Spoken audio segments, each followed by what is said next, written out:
श्री शिवाय नमस्तुभ्यम, हर हर महादेव। 23 नवंबर कार्तिक माह की शुक्ल पक्ष की एकादशी है, जिसे हम देव उठनी एकादशी के रूप में मनाते हैं। गुरुजी पंडित प्रदीप मिश्रा जी ने कई ऐसे उपाय बताए हैं, पूजन विधि बताई हैं, पूजा के नियम बताए हैं, जिन्हें हम आपको इस वीडियो के माध्यम से बताने वाले हैं।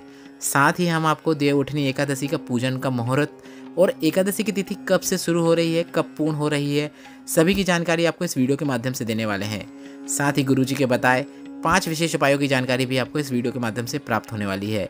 वीडियो को अंत तक देखिएगा ताकि कोई भी उपयोगी जानकारी आपसे ना छूटे। इस वीडियो में आपको एकादशी के दिन किए जाने वाले, देव उठनी एकादशी के दिन किए जाने वाले शीघ्र विवाह, धन प्राप्ति, कर्जा मुक्ति, व्यापार वृद्धि जैसे उपायों की जानकारी प्राप्त होने वाली है। सबसे पहले हम आपको बता दें एकादशी तिथि की शुरुआत कब से हो रही है। तो कार्तिक माह के शुक्ल पक्ष की एकादशी मतलब देव उठनी एकादशी तिथि का प्रारंभ 22 नवंबर 2023 रात्रि के 11:03 से हो रहा है और इस एकादशी तिथि का समापन 23 नवंबर रात्रि के 9:01 पर हो जाएगा। अब हम आपको पूजा का समय बता देते हैं। 23 नवंबर को एकादशी है, देव उठनी एकादशी 23 नवंबर को है। तो पूजन का सुबह का मुहूर्त क्या है और शाम का मुहूर्त क्या है। अधिकतर लोग शाम को ही पूजन करते हैं, तो आप शाम के मुहूर्त को ध्यान से सुन लीजिएगा। पहले आप सुबह का मुहूर्त सुन लीजिए। सुबह का पूजा का मुहूर्त है सुबह 6:50 से सुबह 8:09 तक। और अगर आप शाम को पूजा करते हैं तो रात्रि के पूजन का समय है शाम 5:25 से रात्रि के 8:46 तक। 8:46 तक समय इसलिए है क्योंकि रात्रि के 9:01 से तिथि बदल जाएगी, द्वादशी की तिथि रख जाएगी। तो आपको रात्रि के 8:46 से पहले पूजन कर लेनी है। एकादशी का पूजन आप जैसे अभी तक करते आए हैं, देव उठनी एकादशी का पूजन जैसे आपके घर वाले सब करते हैं उस प्रकार से आप पूजन कर सकते हैं। इसमें तुलसी जी और भगवान शालिग्राम की पूजन की जाती है, उनका विवाह किया जाता है। पूजन में आपको 11 दिए देवी देवताओं के समक्ष प्रज्वलित करना है। आप घी या तेल के दीपक प्रज्वलित कर सकते हैं। यदि संभव हो सके तो आपके गन्ने का मंडप बनाकर बीच में शालिग्राम भगवान की पूजन करना है, विवाह करना है। श्री हरि विष्णु को गन्ना, सिंघाड़ा, लड्डू जैसे मौसमी फल पसंद हैं तो आप वह जरूर अर्पित करें। साथ ही आप बेर, भाजी और आंवला भी जरूर अर्पित करें। जैसे आप पूजा करते आए हैं उस प्रकार से पूजन कीजिए। अब गुरुजी पंडित प्रदीप मिश्रा जी ने एकादशी के पूजन के कुछ नियम बताए हैं, वे नियम आप जरूर समझ लीजिए क्योंकि उन्हीं को आप अपने व्रत में उपयोग करके अपना व्रत पूर्ण कर सकते हैं। वैसे तो गुरुजी ने यह प्रत्येक एकादशी के नियम बताए हैं, मतलब यह नियम प्रत्येक एकादशी के लिए लागू होते हैं और इस देव उठनी में भी यह नियम लागू होते हैं। तो नियम यह है, गुरुजी ने कहा व्रत करते हैं तो आपको एक दिन पहले मतलब दशमी तिथि से आपके जीवन में आपको भक्ति का संचार करना है। आपको अंदर से ही भगवान की भक्ति में जुड़ जाना है, भगवान का नाम स्मरण करना है, मंत्र जाप करना है। दूसरा नियम यह है, अगर आप व्रत रख रहे हैं तो दशमी तिथि को मतलब एकादशी के एक रात्रि पूर्व जो रात्रि होती है उस रात्रि में आपको सात्विक भोजन करना है। सात्विक भोजन से तात्पर्य आपको गलत भोजन का सेवन नहीं करना है और हो सके तो आपको लहसुन प्याज का भी त्याग करना है।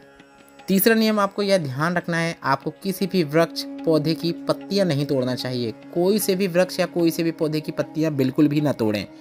एकादशी की अगली जानकारी यह है कि एकादशी का व्रत करने वाले के पूर्व में किए गए जितने भी पाप है वह इस दिन व्रत रखने मात्र से समाप्त हो जाते हैं। अंतिम जानकारी एकादशी के व्रत की जो गुरुजी ने साझा की है वह इस प्रकार है।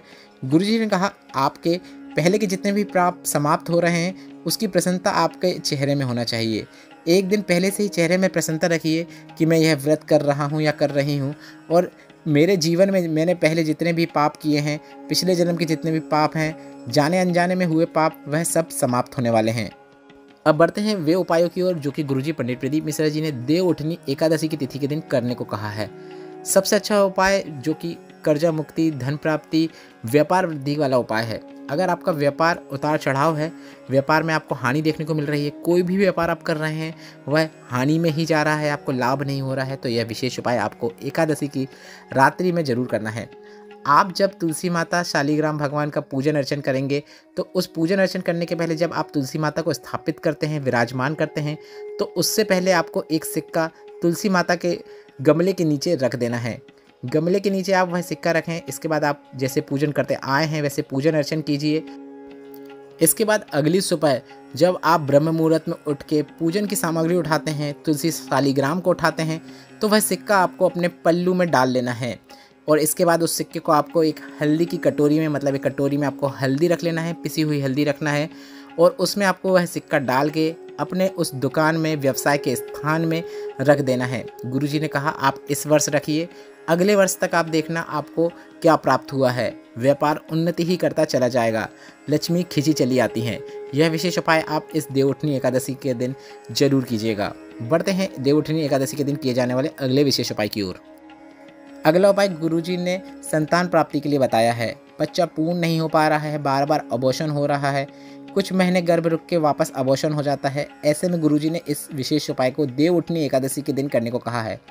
गुरुजी ने कहा जैसे आप शालिग्राम और तुलसी माता का विवाह का पूजन अर्चन करते हैं, मंगल विवाह करते हैं, वह आपको पूजन विधि वैसे ही करना है। और पूजन में जो आप बेर अर्पित करते हैं, पूजन में जो आप बेर चढ़ाते हैं, उसमें से एक बेर को उठाकर आपको उस बहू की झोली में डाल देना है जिसे ऐसा हो रहा है, जिसे ऐसी समस्या आ रही है, और उसे उसी तुलसी माता भगवान शालिग्राम के सामने बैठाकर वह बेर खिला देना है। एक बात निश्चितता है, बच्चा पूर्ण होगा, कम उम्र का नहीं होगा, अपंग नहीं होगा, स्वस्थ पैदा होगा। गुरुजी का बताया यह विशेष उपाय आप इस देवउठनी एकादशी के दिन जरूर कीजिएगा। बढ़ते हैं देवउठनी एकादशी के दिन किए जाने वाले शीघ्र विवाह, मंगल विवाह वाले सबसे अच्छे और रोचक उपाय की ओर। गुरुजी पंडित प्रदीप मिश्रा जी ने बताया जिनका विवाह नहीं हो रहा है, विवाह में अड़चने आ रही हैं, मंगल विवाह के लिए आपको यह विशेष उपाय करना है। आपको एक आटे का दीपक बनाना है। 4 दिशाओं का स्मरण करते हुए आप एक आटे का दीपक बनाइए।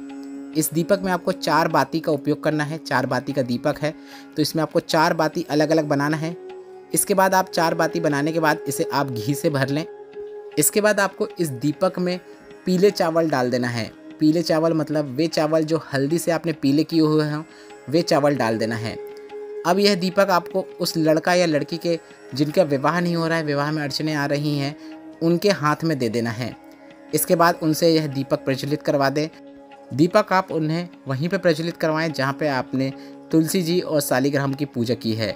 इसके बाद आप उस गन्ने के नीचे, अगर आपने गन्ने का मंडप बनाया है तो उसके नीचे, या फिर आप भगवान शालिग्राम के सामने भगवान शिव और नारायण का नाम लेते हुए वह दीपक रख दीजिए। इसके बाद आप उस लड़का या लड़की जिसके लिए भी आप यह उपाय करवा रहे हैं, उनको एक हल्दी का तिलक लगा दीजिए। थोड़ी सी हल्दी उनके हाथ में भी लगा दीजिए, उनके हाथ थोड़ा सा पीले कर दीजिए।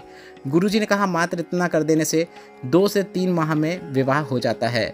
2 से 3 माह तो ज़्यादा हो गया, उससे पहले भी आपको रिश्ता पक्का होता हुआ नजर आने लगेगा। यह विशेष उपाय आप इस देवउठनी एकादशी के दिन पूजा करने के बाद जरूर कीजिएगा। इस वीडियो में बताया गया उपायों से संबंधित अगर अभी भी आपके मन में कोई प्रश्न है तो वे प्रश्न आप कमेंट बॉक्स से पूछ सकते हैं। मेरे द्वारा दी गई जानकारी अगर आपको थोड़ी सी भी उपयोगी लगी हो तो इस वीडियो को लाइक करके कमेंट बॉक्स में हर हर महादेव जरूर टाइप कीजिएगा। श्री शिवाय नमस्तुभ्यम। हर हर महादेव।